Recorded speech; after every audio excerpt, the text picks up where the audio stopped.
So I'll leave my title for a second and introduce myself. My name is Dominique Polanco. I am a trained art historian, however, I'm in the Department of Religion and Culture.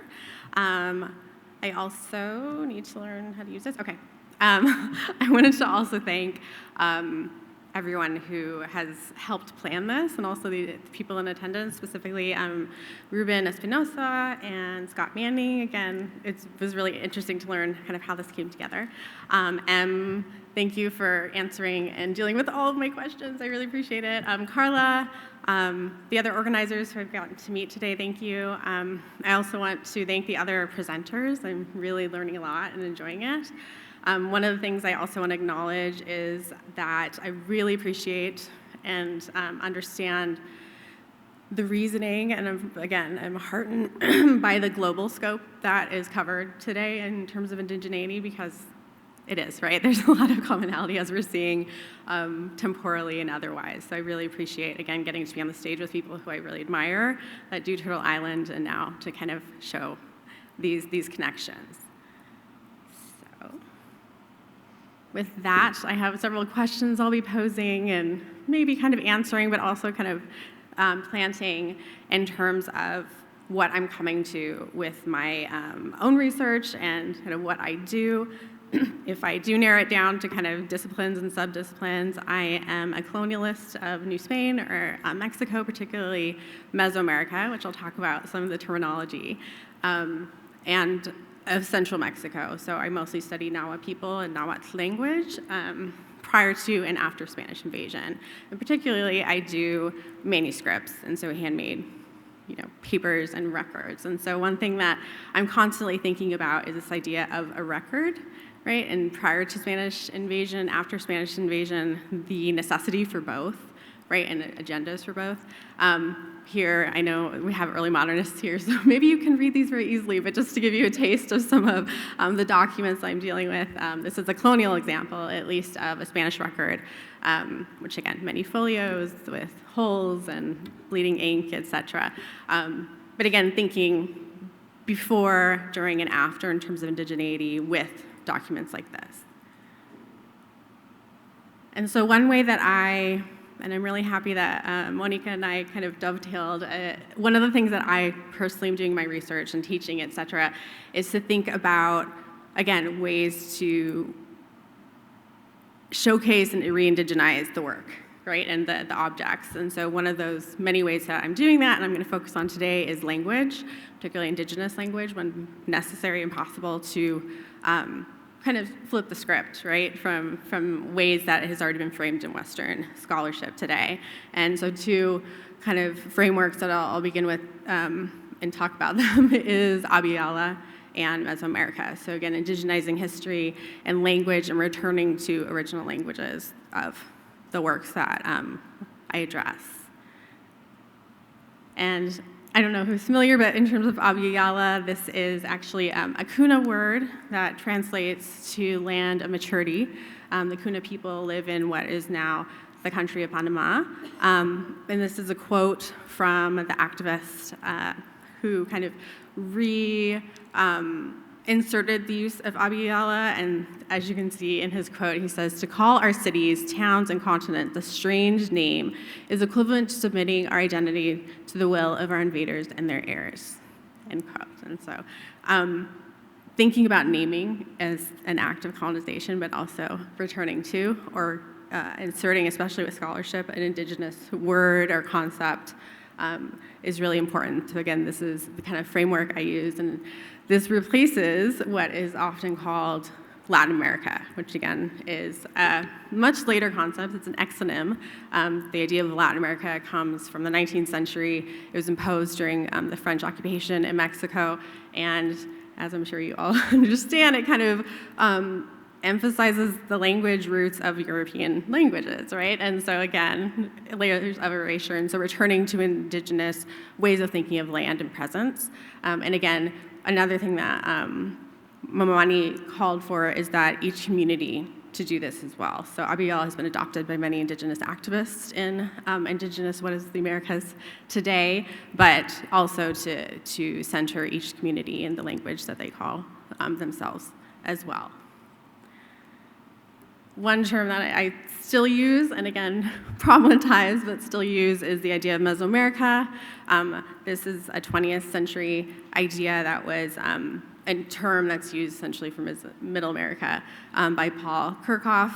And what he was saying, besides literally the geographic placement of Mesoamerica, which covers the current countries of Mexico, Belize, Guatemala, El Salvador, and parts of Honduras as well, is really the cultural connections. And so not to blanket them, but to show the connections in terms of practices and cultural beliefs. These include a 260-day calendar, which is solar, but as well as, or two calendars, solar and ceremonial, the formations and architecture of pyramids, their relationship to the land and particular kind of deities within it. And again, these are certain examples that are shared ideas within Mesoamerica, and sort of this map shows some of the main locations of urban sites within that that have been discovered since. I also want to note to thinking about Indigenous people existing for so long that the region of Mesoamerica has been inhabited, or known artifacts have been found for Indigenous people for 3,000 plus years, right? It's this idea of people of the land and from the land. This is quite clear. So I'm thinking of your string, right? The blip versus the length of that is important to note.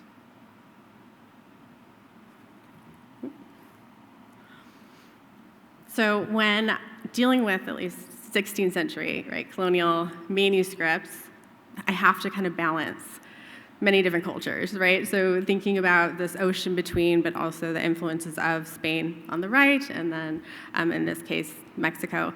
What I'm showing you here is deeply ingrained in sort of what occurred when Spain first arrives in mainland Mexico, Hernán Cortés in 1519. Here are kind of samples of what I kind of teach and have to synthesize when I look at what I call manuscripts in this case. On the top left, that is an example of an emoshli, or that's a Nahuatl for book. It is an accordion style, which I hope is apparent, that it is a long tira or strip that folds, and so it can be opened in sort of European codex style, or it can be pulled out. Certain sections can be opened, and this is some of the few that still are extant today. Below that, I'm sure, is really familiar to a lot of early modernists of Europe, or illuminated manuscript. And on the top right is an example of some of the folios of the Florentine Codex, which was created in the 16th century under the guidance of a Spanish friar, Sahagún, who asked for Nahua information. And so it's encyclopedic style, so thinking back to the Western tradition of information collection. And again, it's a codex, so fits within that European Western framework, but also extracted information from Nahua informants. So one of the things that I find very important to kind of re-indigenizing Indigenous colonial mostly is to think about the materiality. Because again, that is one entry point to understanding Indigenous practices in terms of creating these types of records. And I'm going to focus, there's so much to this, but I want to focus particularly on amat, or paper, a certain type of paper, and pigments that were created. And again, this is a sample of only a few, but I wanted to give some ideas of what I'm talking about. So on the left is an amat tree. You'll notice that the roots are above ground. It's a type of ficus tree. This in particular is one, I took this picture in El Salvador, so it's in Mesoamerica presently. The bark, and I'll show you the process of making the bark paper from the amat tree.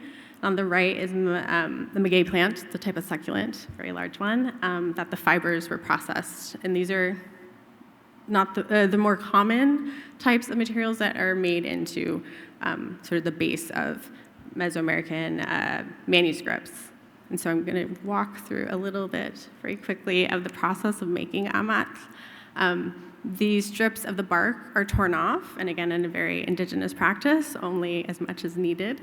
Then on the top left, you can kind of see the different layers of that. They are boiled in the center in water and lime, so kind of broken down, turned into kind of a fibrous pulp, In the center, you can see then they are laid on a board and made into a hatch and then pounded. You can see on the right, kind of like by a stone, so it fuses them together. Then they are smoothed and dried and can be removed from the board. And on the right is an example of the different layers of amat bark that can make kind of like a different color depending on what is needed. And so traditionally, and for a very, very long time, centuries and centuries, the Otomi people of central Mexico were the ones who were tasked in sort of the creators of amat, and even there are Mexica records in the colonial period where they sourced paper from the Otomi, this amat version of that. And then today, I wanted to show an example of a paper, kind of amat work that's done. One thing that is, counters this European idea of book studies is that each of these materials was very sacred. As you can see, it's in nature where you harvest, at least kind of the base or the paper for manuscripts, and everything that was produced and created over time was ceremonial. And so again, you never take too much bark, but there's a reciprocal action. Only certain people are allowed to harvest at a certain time of year, and there's always kind of an offering and ceremony that's part of that. So again, really countering some of the ideas of over-extraction.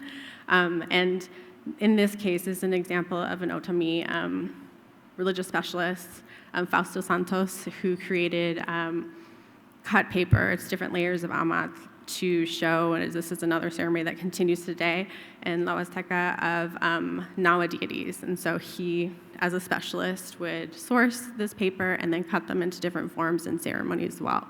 And so again, it continues today, and the ceremonial practice is really important to think about. I wanted to show you kind of what, at least a pre-contact, one of the earliest known extant versions of a Maya manuscript or record. It's a religious one, but on the left you can see, especially where it's unfortunately, let me see the laser, deteriorated here, that again, that's that fibrous plant base. Over that, and what makes kind of the colors really elevated and the contrast so high is that then a wash or kind of like a clay white base would be put on, and then the pigment or the painting would be overlaid on that, and so it really absorbs, also making it pretty fragile over time. That means it flakes off and kind of deteriorates. And so one thing to keep in mind, especially the one I'm showing you here, the Maya Codex of Mexico, is that this is ceremonial. It was accordion style. It would have been opened. Only religious specialists would have interacted with it. But over time, it would have kind of fallen apart, right? And so countering, again, this Western idea of preservation and not touching. Any of us who've gone to the archives, right? There's changing practices of gloves, no gloves, breathing near it, not breathing near it, right? So this idea of the actual interaction, especially in ceremonial contexts of it meant to be interacted with, right? These are living elements, and that's part of the ceremony. And again, only particular people would have access to it in these ceremonies, but still, it wasn't meant to be behind glass. On the right is an example of a 16th century kind of a fragment of a tribute that still has the amats, and you can see, again, the deterioration a little bit here, which is those kind of fibers.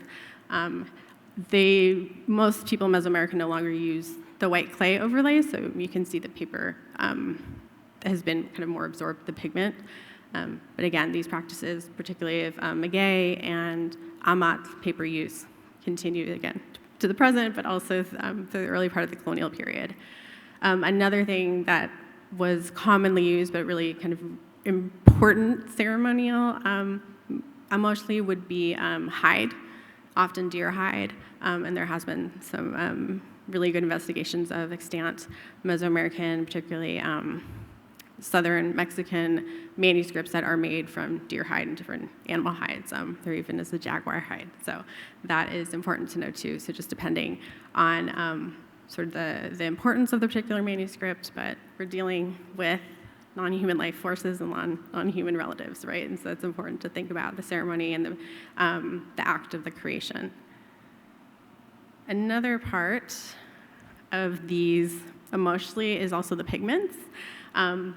They are also sourced from kind of natural parts of the environment. A really famous one you might be familiar with is Colonial, or Nochestli, as it's called in Nahuatl. This is the top left. Anyone who lives in the Southwest is probably familiar with the paddle cactus and that fuzzy stuff. Does anyone know what the fuzzy stuff is? Yes, and so what it tells us, it's a part of an excrement kind of covering to protect the cochineal bug. It's an insect that's quite small, so we know it's burrowed into the cactus. And on the left, it's actually not someone who's pricked their finger, but instead a person has disturbed the cochineal insect, and so the carbonic acid is the red color that you're seeing. It's a defensive mechanism. Anyone who might use red lipstick, or if you see carmine in any food like Jell-O's, that's what we're dealing with as an insect. And so it's processed like it's been for centuries. The insect would be extracted but not harmed so that you don't lose your pigment, and then boiled immediately. So then it would be dried after that, and then we can see a photograph in the bottom left of a woman who then grinds to make the pigment. And the pigment was used and can be used for many different things, a dye for textiles, and the example I'm showing you of the Colonial manuscript, the Codex Mendoza, it could be used, it was a luxury good, so it would be traded for pigments as well. And the region that had, and still does, some of the highest grade of cochineal is what is now the Mexican state of Oaxaca. There's a long story I'm happy to talk about later of kind of the European fight for cochineal, and the insect is quite needs the actual environment of Mesoamerica. So one of the things that frustrated Europeans is that they couldn't make cochineal come to Europe and actually continue to live. So they were dependent on indigenous sources and knowledge within Mesoamerica for still today. Another very important and sacred pigment, if anyone's heard of Maya blue, Xiuhquilit in Nahuatl. This is a pigment that is a combination of indigo, which again is an indigenous plant that can be processed for blue, the blue color, and polygorskite. So that is a clay, a natural clay that particularly was harvested in the Maya region, so the eastern kind of Yucatan area within Mesoamerica. So again, thinking of where trade would happen in pre-colonial, but even a little bit into early colonial period, indigo was the most, flourished the most in the region that is now El Salvador. So thinking about kind of the geographic swath of trade and trade networks to create these pigments. Not to mention the elements, and sort of we're dealing with a plant and a mineral kind of mixed together to create, in this example, a colonial image of the celestial beings. So it's that blue turquoise color, which again was really sacred in Mesoamerica. It related to water and sort of life, right? So vegetation, and these are sources of life. Also important is thinking about the tools that were used to create manuscripts and all kinds of other kind of painting to apply the pigments.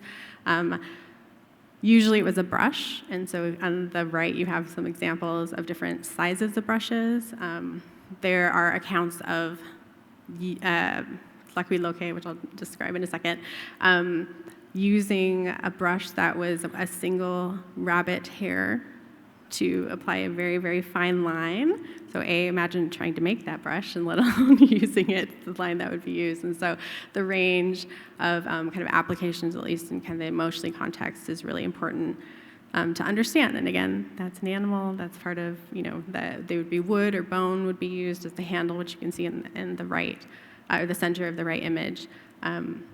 So again, this kind of ceremonial process of making the tools, of using the tools, thanks was always given to create them.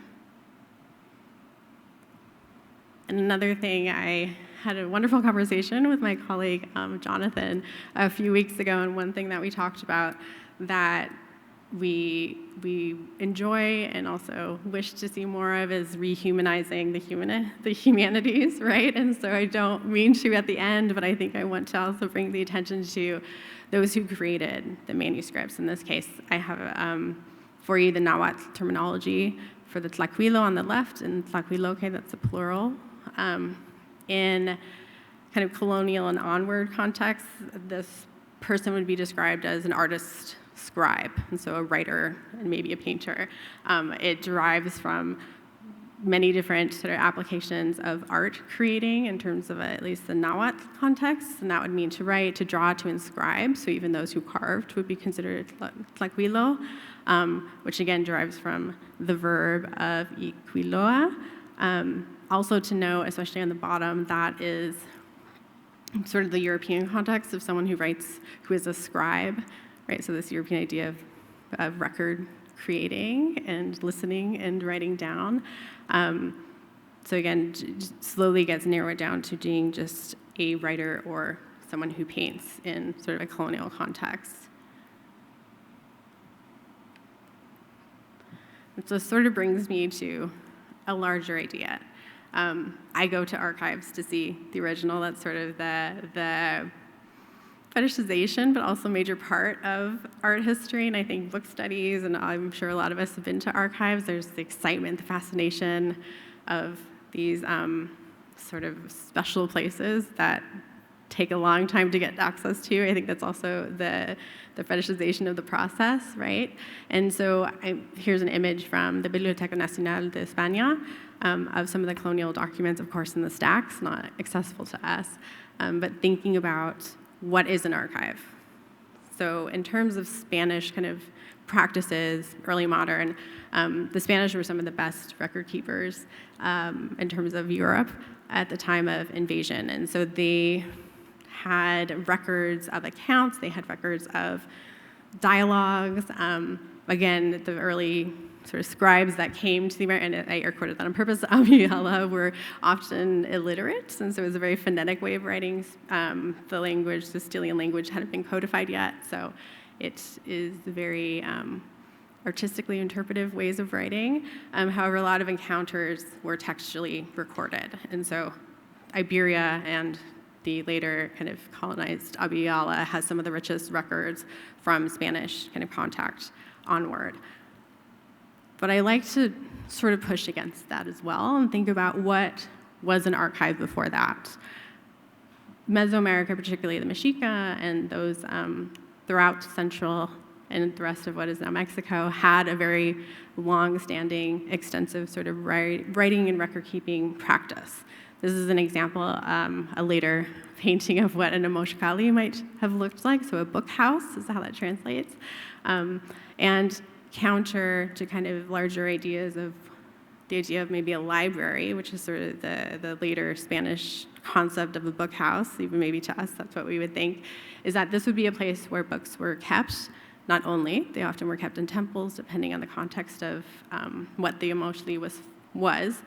They also were created there, so this is where the amat from the Otomi would arrive, pigments would be mixed, pigments would be pre-made, application would be done, and also you can see hides in the back as well, as I said, the animal hides. And you'll also notice kind of men of different garb are there, because those who often created, especially the ceremonial mostly, were very high-ranking ritual specialists. And so those who could write and kind of access the different spiritual realms that they were recording were the ones who created the manuscripts as well, and then the same would be those who would access. So thinking about all of this happening in one place, which in some ways counters, especially early modern, really high frequency, high-paced paper production, cloth production, pigment production, printing press, right? This really is a different concept. And again, it's not copying, like kind of the European model. It's not a codex, and so everything's made in context as well. And kind of to think about that, again, countering the idea of an archive as somewhere to hoard and store things, but really a place of production and creation with all these really important ceremonial items. And so with that, I'd like to kind of pose some questions. Hopefully you have some already, but I wanted to kind of think about, again, this is a taste of what I, very kind of locally to my research, do, but I'm interested to know kind of what your ideas of records and your research and your communities etc. are. I think one thing I'd love to hear also about is what forms of record keeping and storytelling there is. I've really narrowed down just the manuscript, but as we've talked about throughout the day, nothing is in a vacuum, right? And so I showed you the Omoshkali, but sculpture, textile production, everything was around. And so there's interplay with everything, architecture. So yeah, I hope that I'd love to have a conversation about that. What is an archive, potentially maybe to your particular research or your community? And what are ways that we, as scholars and students, I consider myself both, can respect and honor Indigenous colonial records. And so not just the paper itself and sort of maybe the legal use of them much later, but the actual stories and reasons for them. One thing that I talk about in my writing is that it doesn't end, right? The sacred process of record keeping, their orality to textual, doesn't die. I consider it survivance, right? So again, I don't know if this helps, but I invite discussion.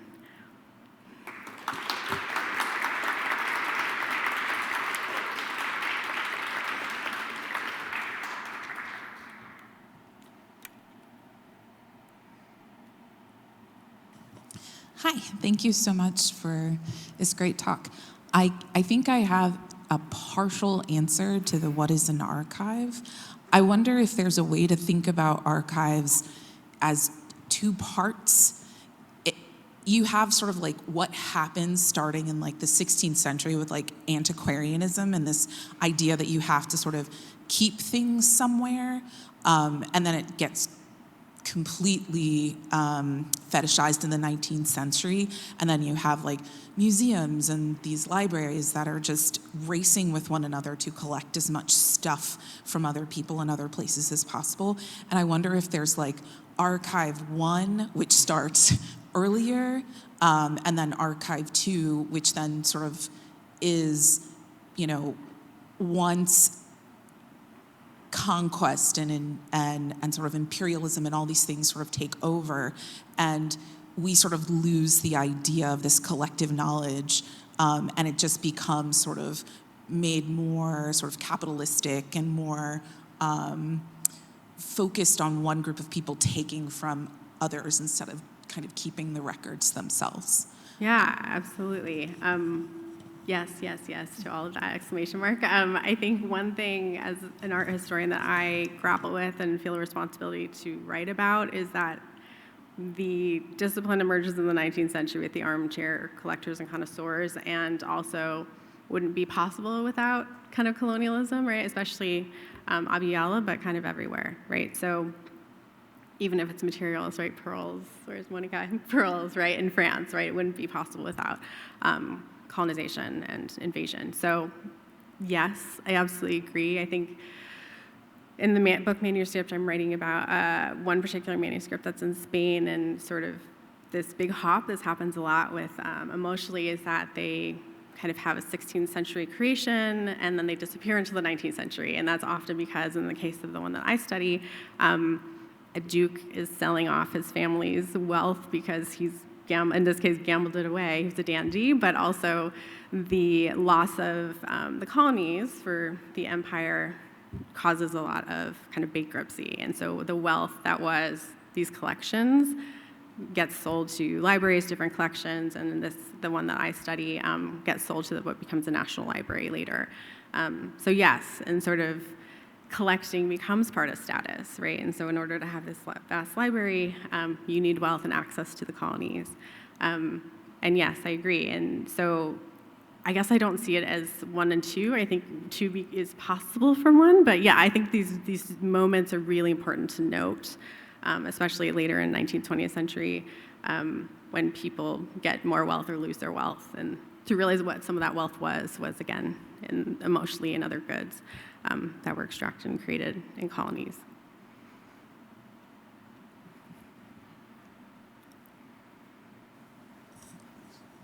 Thank you very much for this. And one of the things that strikes me when I'm often looking for records that are produced by Indigenous people, because we're so often defined by lack, right?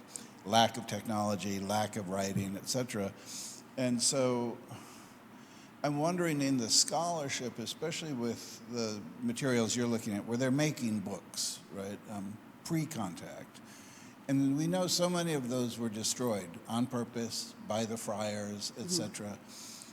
Do you think there's a ghost of that desire to destroy the Indigenous archive in certain scholarship? I mean, a resistance to it, because I feel like I deal a lot with Haudenosaunee wampum as a means of encoding our past, our present, and often people, non-native scholars, will say, well, it's proto-writing, it's not, and they're always trying to downgrade what it can convey, and evacuate it of a certain level of sophistication, which it has very much built into it.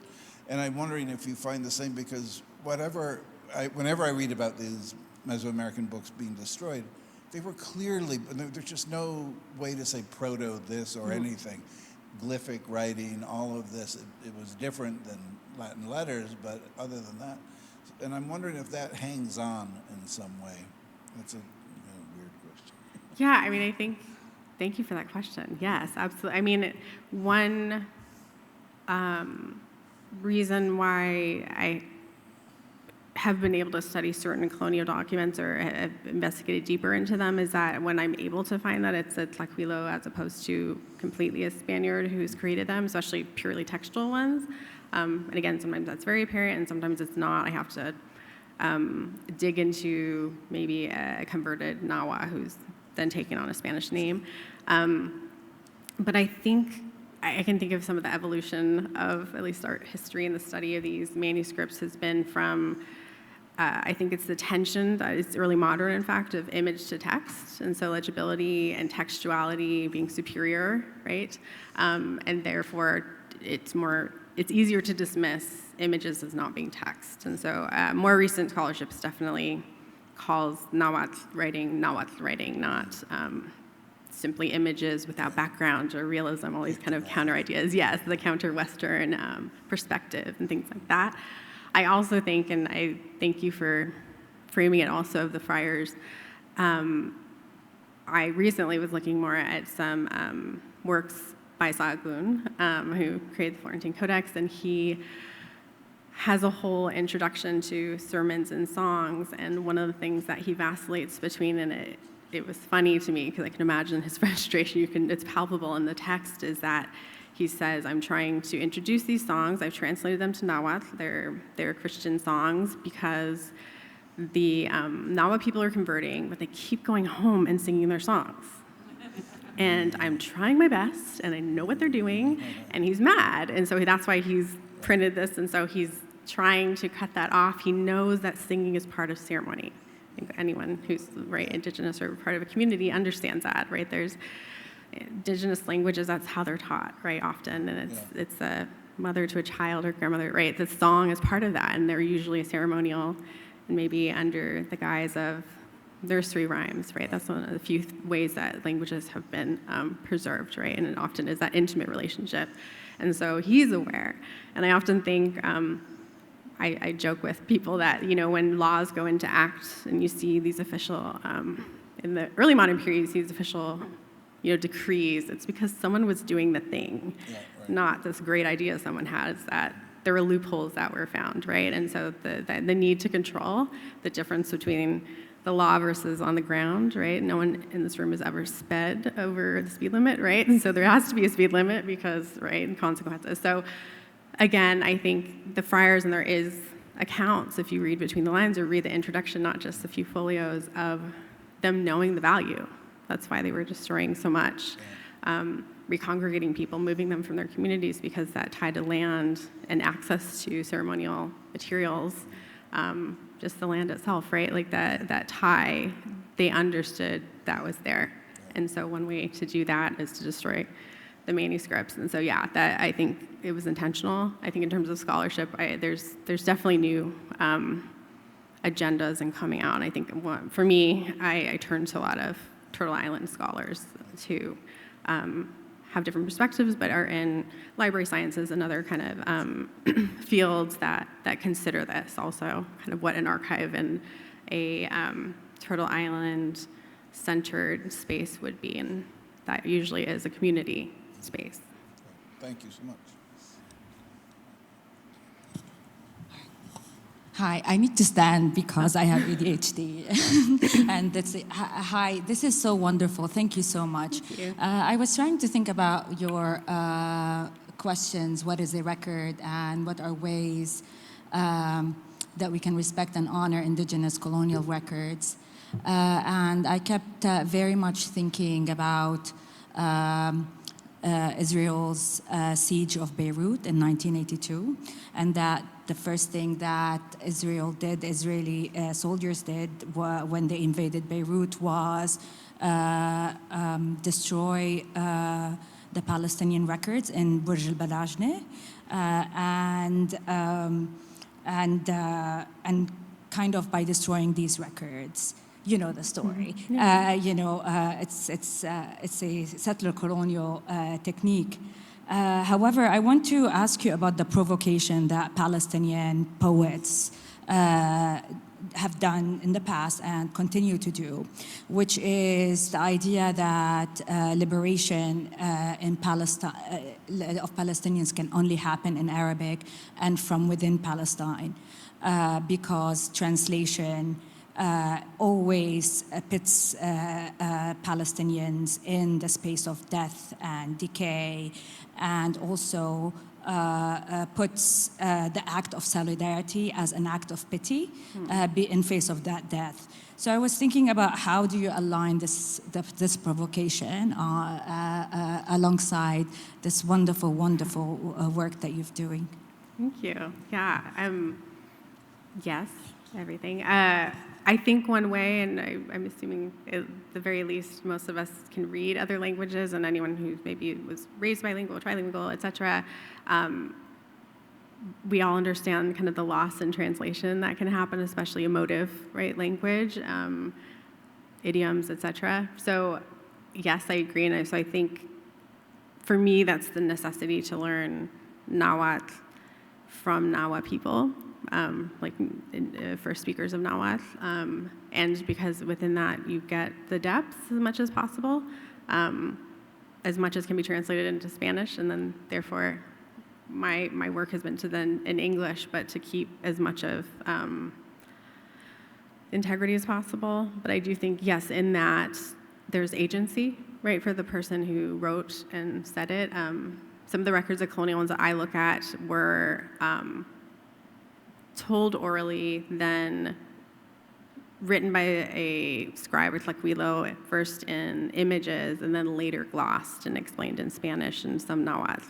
So kind of the stages of that, it's almost like telephone, right, to what can be lost. And again, if anyone's familiar with the Florentine Codex, sometimes there's one paragraph and there's 3 pages of Nahuatl with really deep description, particularly in Book 12 of the invasion and the violence of that.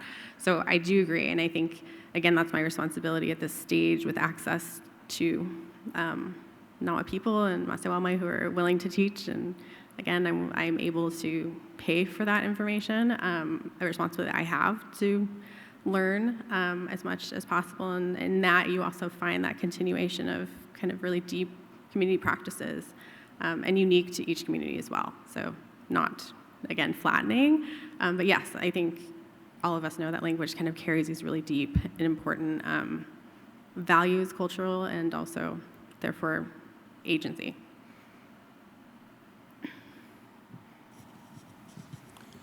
Thank you so much. I have a question, but I think it's a 2-part question. The first part of the question is thinking about what does it mean to honor indigenous colonial records. And I'm thinking about when we see sacred text, when we see text that was designed for religious purposes, what do we do in the classroom? Do we exchange tobacco? Do we say thank you before we see it? You know, like how do we create that space of reverence? But I'm thinking about that question through the question of what is an archive?